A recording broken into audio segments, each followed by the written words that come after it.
Hello friends, Radhe Radhe, Hare Krishna. Welcome back to my channel. आज हम बात करेंगे अक्षय तृतीया महापर्व के बारे में। जी हाँ, महापर्व मैंने इसलिए कहा है क्योंकि इस दिन कोई भी किसी भी प्रकार का दान धर्म कर्म करने से इसका अक्षय फल होता है। मतलब इसको कोई काट नहीं सकता। साल भर में सिर्फ यही एक तिथि ऐसी होती है जिसका आप कुछ भी आप शुभ काम करने वाले हो या करते हैं तो इसका फल दिनों दिन बढ़ता है। तो इसको अक्षय तृतीया कहते हैं।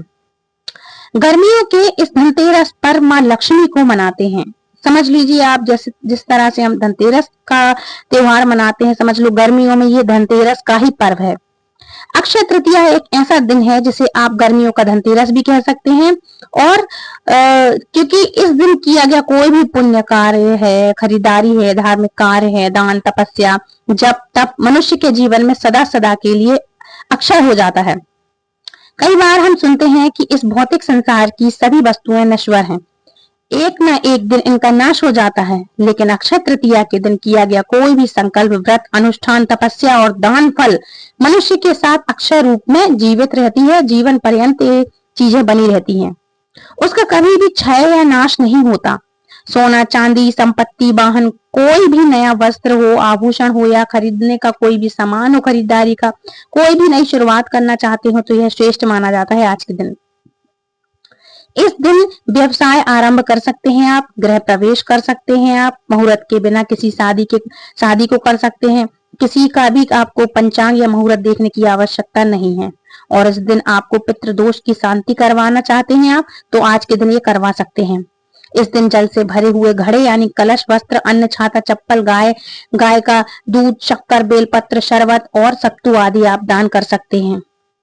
गो हो, ब्राह्मण हो, कन्या हो और जरूरतमंद हो, इनकी सेवा विशेष पुण्यदायी होती है। कहते हैं कि इस दिन से ही सतयुग और त्रेता युग का इसका जो हम बोलते हैं संगम काल माना गया है और त्रेता युग की शुरुआत हुई थी आज से। आज के ही दिन भगवान परशुराम जी को भगवान विष्णु के छठे अवतार के रूप में आविर्भाव हुआ था, मतलब प्रकट हुए थे, इनका जन्म हुआ था। और श्री कृष्ण भगवान ने आज के ही दिन से द्रौपदी को अक्षय पात्र भी दिया था। द्रौपदी से श्री कृष्ण भगवान ने भोजन मांगा और पात्र मंगवाया।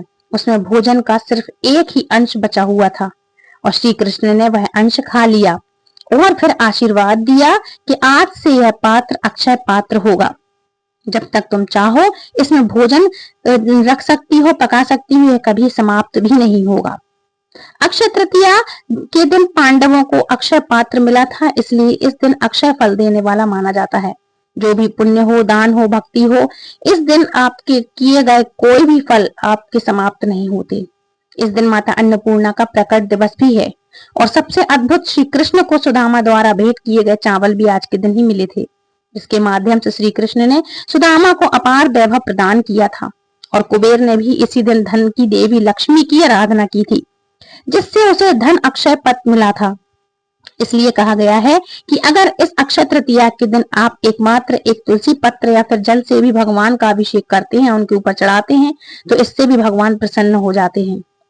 इसका फल आपको अनंत गुना हो जाता है और अनंत गुना होकर के मिलता है। तो आइए जानते हैं कि इस बार 2025 में अक्षय तृतीया कब है और पूजा की खरीदारी का शुभ मुहूर्त क्या रहने वाला है। इस दिन आप कौन सी चीजें खरीद सकते हैं और क्या विशेष कार्य आपको करना चाहिए। इस बार अक्षय तृतीया 30 अप्रैल को मनाई जाएगी। दिन बुधवार का रहेगा और 29 अप्रैल को शाम को 5:31 से लेकर के 30 अप्रैल को दोपहर को 2:12 तक अक्षय तृतीया की तिथि रहने वाली है। इसलिए सूर्योदय के समय तृतीया तिथि रहेगी, तो हमें 30 अप्रैल को प्राप्त हो रही है तिथि उदय तिथि के अनुसार, इसलिए 30 अप्रैल को अक्षय तृतीया मनाया जा रहा है। पूजा का शुभ मुहूर्त वैसे तो 5:30 बजे से लेकर के दोपहर का 12:18 तक ही रहने वाला है। सोना चांदी जो लोग खरीदना चाहते हैं वह दोनों ही दिन खरीद सकते हैं। 29 अप्रैल को भी खरीद सकते हैं, 30 अप्रैल को भी खरीद सकते हैं। 29 अप्रैल को आपको शाम को 5:31 से लेकर उसके बाद आप कभी भी खरीदारी कर सकते हैं। सुबह 5:30 बजे तक, मतलब 5:31 तक का समय अच्छा रहने वाला है। और अगर बात करें शाम के समय तो 8:16 से लेकर के रात को 9:37 तक लाभ से युक्त शुभ मुहूर्त और रात को 10:57 से लेकर के दिन अगले दिन सुबह 3 बजे तक अमृत और चर का अच्छा मुहूर्त बनने वाला है, तो आप इस समय खरीदारी कर सकते हैं। 30 अप्रैल को सोना चांदी खरीदने के लिए सुबह सुबह का शुभ मुहूर्त है। 5:41 से लेकर के दोपहर को 2:12 तक आप इस समय खरीदारी कर सकते हैं। मतलब 8 घंटे 8.5 घंटे तक का यह शुभ मुहूर्त रहने वाला है। और इस दिन शुभ मुहूर्त सुबह 10:30 बजे से लेकर के मतलब 10:40 से लेकर के दोपहर को 12:18 तक। लाभ और अमृत मुहूर्त सुबह 5:41 से लेकर के 9 बजे तक। और सूर्योदय इस दिन सुबह 5:41 पर हो रहा है, तो इस समय मुहूर्त रहेगा। ये बहुत ही सुंदर योग भी बन रहा है। इस दिन पवित्र रोहिणी नक्षत्र है, शाम को 4:18 तक। साथ ही शोभन योग बन रहा है, तो दोपहर को 12 बजे तक शोभन योग रहने वाला है। और कुल मिलाकर देखा जाए तो यह अक्षय तृतीया बहुत ही खास और शुभ मुहूर्त में रहने वाली है। और बुधवार की तिथि है, तो अभिजीत मुहूर्त नहीं होता है, नहीं होना है मतलब। लेकिन विजय मुहूर्त दोपहर को 2:31 से लेकर के 3:24 तक रहने वाला है। दोस्तों इस दिन रवि योग भी है, और इस दिन राहु काल दोपहर को 12:18 से लेकर के 1:58 तक है। इस दौरान आप कोई भी शुभ कार्य ना करें और जल्दी उठ करके सुबह सुबह गंगा जल या शुद्ध जल से स्नान करके पीले या सफेद वस्त्र धारण करें। घर के मंदिर या पूजा स्थल को साफ कर लीजिएगा। गंगा जल को गौमूत्र हो तो इससे शुभ माना जाता है, इससे अच्छा और कुछ नहीं। या फिर आप कोई भी पवित्र नदी का जल आप डाल करके अपने घर में छिड़काव करें, पोछा लगाएं, साफ सफाई करें, घर के मंदिर की सफाई करें, फिर घी का दीपक जलाएं। और इस दिन भगवान विष्णु और लक्ष्मी माता की संयुक्त पूजा करनी चाहिए आपको। हो सके तो मूर्ति आदि हो तो पंचामृत से स्नान करवाएं, नहीं तो ऐसे ही जल का छींटा मार करके आप चंदन, कुमकुम, हल्दी, अक्षत आदि अर्पित उनको करना चाहिए। पीले पुष्प, तुलसी पत्ता, भोग, मिठाई से चढ़ाए हुए आप कोई भी पकवान आप इस दिन विशेष रूप से मीठे, सत्तू और खीरे का भोग आप जरूर से लगाइएगा। खीर है, खीरा है, सत्तू है, मौसमी फल है, इस तरह से आप ये इनका भोग लगा सकते हैं। भगवान श्री हरि विष्णु और लक्ष्मी को आप लक्ष्मी माता रानी को जो भी सफेद मिठाई इस दिन अर्पित करें, रसगुल्ले अर्पित कर सकते हैं। और फिर वहीं बैठ करके ओम लक्ष्मी नारायण नमः, या फिर ओम श्रीम ह्रीम श्रीम महालक्ष्मी नमः, या फिर ओम श्रीम श्रीम महालक्ष्मी वैष्णवे नमः, इस मंत्र का आप कम से कम 11 माला हो सके तो आप जाप कर सकते हैं, नहीं तो 108 बार हो सके तो उतनी ही बार आप जप कर सकते हैं। अभिमंत्रित माला हो, स्फटिक की माला हो, इसके 5 चंदन की माला हो, इससे आपको जाप करना चाहिए। इस दिन आप विष्णु सहस्त्र नाम व सूक्त जी का श्री सूक्त जी का कनकधारा स्त्रोत का पाठ भी आप कर सकते हैं, आपको करना चाहिए। भगवान विष्णु के 108 नाम आप बोल सकते हैं। और तुलसी के पौधे को इस दिन जल अवश्य अर्पित करना चाहिए। ओम श्री विद्महे तुलसी, इस मंत्र का आपको जाप करना चाहिए। भगवान से प्रार्थना करें कि आपके कर्म, घर, स्वास्थ्य और परिवार में अक्षय ऊर्जा बनी रहे। फ्रेंड्स इस दिन अगर धन प्राप्ति का आप करना चाहते हैं तो मौका जरूर है आपको, आज के दिन आप मौका नहीं छोड़िएगा। तो लक्ष्मी माता और विष्णु भगवान का पूजन करने के बाद कुछ ना कुछ खरीदारी आपको अवश्य से करनी चाहिए। और अगर आपके पास 1.25 लाख जब से अभिमंत्रित पीली लक्ष्मी की कौड़ियां हैं तो इस दिन जरूर से आपको आज के दिन की पूजा करनी चाहिए। और 11 पीली लक्ष्मी कौड़ियां अभिमंत्रित होनी चाहिए। ऐसे में ही कहीं से भी उठा करके आपको नहीं लेके आनी चाहिए, आप रखें, अपने पूजा स्थल में रखें। और वह पूर्ण फल नहीं प्राप्त होता अगर आप ऐसे ही कहीं से ले आएगा। आपके पास पहले से है, अभिमंत्रित की गई है, तो आज के दिन आप इनकी पूजा कर सकते हैं, वह फल आपको प्राप्त होगा। और अगर आप कहीं से भी उठाकर लाए, पूजा कर ले, तो इससे आपको जो मंत्र जो आपको फलित होना चाहिए वो नहीं होगा। क्योंकि कुछ लोग कहते हैं स्वयंभू होते हैं, स्वयंभू सिद्ध होते हैं, ऐसा बिल्कुल नहीं है। हर चीज जो स्वयंभू है, स्वयं सिद्ध है। वो जब 1000 लोगों के हाथों से होकर आपके पास आती है तो वह एनर्जी दूसरों से लेकर के आपके पास आती है। और इसी जगह जरूरत होती है कि आपको सिद्ध करने की आवश्यकता पड़ती है। पहले इन सब चीजों को आप शुद्ध करें, सिद्ध करें, उसके बाद आप इस्तेमाल करें।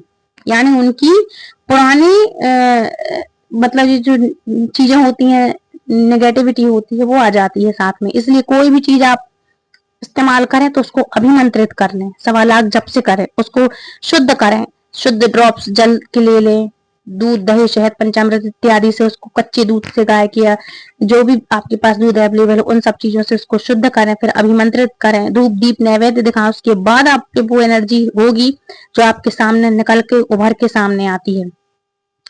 जब आपके हाथों में वो चीज जाती है तो शुद्ध अवस्था में जाए, है ना। इसलिए 11 कौड़ियां ले लीजिए, कोई भी गुलाबी या लाल कपड़े में या रेशमी वस्त्र में आप ले लीजिए, उस पर आपको रख देना है पीली कौड़ियां 11। और ये आप ले सकते हैं, कपड़ा रेशमी होना चाहिए और हल्दी कुमकुम लगाएं इसमें, और फिर थोड़ी सी लौंग इलायची डाल दीजिए, और फिर आप वहीं बैठ करके स्फटिक की माला से, कमल गट्टे की माला हो तो वो भी बहुत अच्छा है, और उसमें आप महालक्ष्मी के मंत्र का जाप कर सकते हैं। मंत्र होगा ओम श्री महालक्ष्मी नमः, ओम श्री महालक्ष्मी नमः, ओम श्री महालक्ष्मी नमः। इस मंत्र का आप कम से कम 108 बार जाप करिए। फिर सारे दिन इन पीली कौड़ियों को लक्ष्मी माँ के चरणों में वहीं पर रखी रहने दीजिए, और फिर अगले दिन सुबह इन कौड़ियों को अपनी तिजोरी में बांध करके, पर्स में, तिजोरी में या पोटली बना करके आप अपनी तिजोरी में रख सकते हैं, या फिर चांदी की डिब्बी हो तो वहां पर रख सकते हैं, जहां आप धन रखते हैं वहां रख सकते हैं। माता लक्ष्मी के सामने आप रख सकते हैं। दोनों अक्षत लक्ष्मी का योग बनता है इससे। और ध्यान रहे, सफेद कौड़ियों से या बिना अभिमंत्रित कौड़ियों से किए गए उपाय पूर्ण फल प्राप्त नहीं होता, इनसे पूर्ण फल नहीं देते। काफी सारे लोग सोचते होंगे कि हम दिवाली पर कौड़ियां लेके आते हैं, ऐसा करते वैसा, लेकिन लक्ष्मी क्यों नहीं रुकती। उन चीजों को अभिमंत्रित करना होता है, कुछ मंत्रों से सिद्ध करना होता है। इसलिए इन उपायों को करने के लिए पहले ही आप किसी सिद्ध ज्योतिष स्थान में पीली लक्ष्मी की कौड़ियां ले जाएं, 1.25 लाख जप करवा सकते हैं, है ना, अभिमंत्रित करवा सकते हैं, आप भी कर सकते हैं समय हो तो, है ना। इसलिए आपको इस तरह से करना चाहिए। घर में कोई सिद्ध वस्तु है, जैसे अभिमंत्रित हत्ता हो, जोड़ी हो गई, सियार सिंगी हो गई, पीली लक्ष्मी की कौड़ियां हो गई, गोमती चक्र हुए, इनके पास दक्षिणावर्ती शंख हुआ, मृग कस्तूरी हुआ, तो इनको भी आज के दिन घर में स्थापित करके, सोने या चांदी की कोई नई चीज आपने खरीदी है तो उसे लक्ष्मी माता के चरणों में अर्पित करके उस पर एक चुटकी सिंदूर डाल दें, लगाएं, मतलब उस पर चढ़ाएं, और एक जोड़ा लौंग चढ़ाएं। इस इलायची या फिर इसमें इलायची चढ़ा सकते हैं, और एक टिक्की कपूर अर्पित करके 11 बार श्रीम श्रीम श्रीम महालक्ष्मी नमः, श्रीम श्रीम श्रीम महालक्ष्मी नमः, इस तरह इस मंत्र को आपको जाप करना चाहिए। और फिर अगले दिन आप इसे तिजोरी में आपने गल्ला पानी वाला जहाँ रहता है ना, कि गल्ला रखते हैं, दुकान है या फिर ऐसी जगह है जहाँ आप रखते हैं अपना सामान, तिजोरी है वहां पर आप रख सकते हैं, कोई दुकान है तो वहां पर आप स्थापित कर सकते हैं। यह धन वृद्धि तो करता ही करता है, साथ ही आपको आर्थिक सुरक्षा भी प्रदान करता है। फ्रेंड्स, आज के दिन हो सके तो अक्षय तृतीया पर पीपल के नीचे आपको अवश्य ही दीपक जलाना चाहिए, और जाकर के थोड़ा सा जल अर्पित कीजिए। 1 लोटा जल ले जाइए, उसमें थोड़े से काले तिल, शक्कर और दूध मिला लीजिए, और अपने पितृ का नाम लेते हुए ओम सर्वेभ्यो सर्वभ्यो सर्वेभ्यो नमः, ओम सर्वभ्यो पितरो देवाय नमः, यह बोलते हुए आपको जल पेड़ के जड़ में अर्पित कर देना चाहिए। और पेड़ की आपको 11 परिक्रमा जरूर से करनी चाहिए। पीपल का पेड़ थोड़ा सा मीठा अवश्य लेकर के जाइए, और इस प्रकार से कहते हैं पितृ भी, जो पितृ दोष है आपका दूर होने लगता है, हो जाता है। पितृ दोष शांति करते हैं, मतलब पितृ दोष शांत होते हैं इससे, मतलब आपके घर में शांति अशांति है तो शांति बनी रहती है, इससे शांत होते हैं। और सब ये सब करने के बाद इस दिन दान अवश्य से करिएगा। पितरों के नाम का कर सकते हैं, बच्चों के नाम का कर सकते हैं, और आज के दिन वैसे भी आप दान कर सकते हैं। दान करने के लिए जल से भरा हुआ एक कलश जरूर से ले जाइएगा और दान करिएगा। थोड़ा सा मीठा रख के आपको दक्षिणा सहित सत्तू लेकर के जाए, दक्षिणा सहित आपको इन सब चीजों का दान करना चाहिए। चावल ले जा सकते हैं, वस्त्र हुआ, छाता हुआ, चप्पल हुई, शरबत हुआ, इत्र, बेल का शरबत, मीठा मौसमी फल या खिचड़ी बंटवाएं, इन सब चीजों का आपको आज के दिन दान जरूर कुछ ना कुछ करना चाहिए। फ्रेंड्स, गरीबों को भोजन जरूर से कराइएगा, गौ सेवा जरूर से करिएगा, गायों को हरा चारा है जो आप खिला सकते हैं, चींटियों को आटा खिला सकते हैं, मछलियों को गोलियां बना के खिला सकते हैं आटे की, तो ये काफी शुभ होता है, ये अत्यंत फलदायक होता है। इसलिए आपको इस दिन कुछ ऐसे दान है जो आपको जरूर से करना चाहिए। 7 पीढ़ियों तक एक पुण्य की प्राप्ति होती है इससे, और अक्षय तृतीया के मौका है तो इसको जाने मत देना, ऐसे ही जाने मत देना, कुछ ना कुछ आपको जरूर से इन सब चीजों की आपको जरूर से दान दक्षिणा जरूर से करना चाहिए। ये सहयोग नहीं, महासहयोग है। ये महासहयोग में किए गए कौन से ऐसे छोटे मोटे उपाय हैं जिनको कहना बहुत ही चमत्कारी माना गया है। और इस दिन किए गए दान हो, पूजा हो, मंत्र हो, विशेष रूप से टोटके हो, इनका फल कभी भी समाप्त नहीं होता, यानी अक्षय रहता है। और यह आपके धन हो, स्वास्थ्य हो, वैवाहिक जीवन हो, सुख शांति हो, आध्यात्मिक उन्नति हो, सभी के लिए लाभकारी सिद्ध होता है। चमत्कारिक अक्षय तृतीया है, फल प्राप्त कराती है। और तो स्वयं भी आप करें ये उपाय और दूसरों को भी करें।